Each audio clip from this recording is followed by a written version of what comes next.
வணக்கம் ஃப்ரெண்ட்ஸ், இது உங்கள் டியோசனாஸ் கிச்சன்.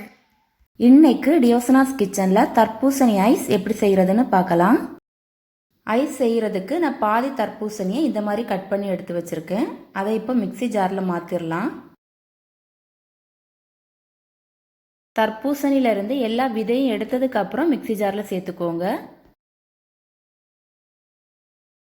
இப்போது இதில் சர்க்கரை சேர்த்துடலாம். உங்களோட இனிப்புக்கு தகுந்தவாறு சர்க்கரை சேர்த்துக்கோங்க.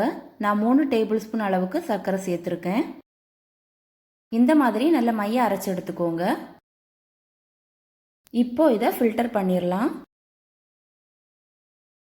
உங்களுக்கு புதினாவோட ஃப்ளேவர் பிடிக்கும்னா 2-3 புதினா எல்லாம் சேர்த்து அரைச்சிக்கோங்க. சர்க்கரை சேர்க்கும்போது கொஞ்சம் அதிகமாக சேர்த்துக்கோங்க. அப்போ தான் ஐஸ் குடிச்சு முடிக்கிறது வரைக்கும் நல்ல இனிப்பாக இருக்கும்.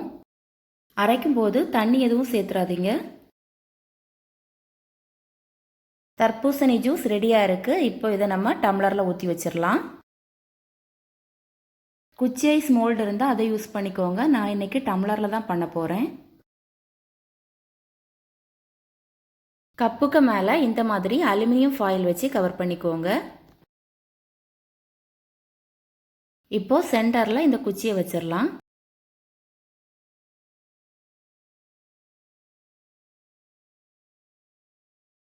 இந்த மாதிரி மீதி இருக்கிறதையும் ரெடி பண்ணிக்கோங்க.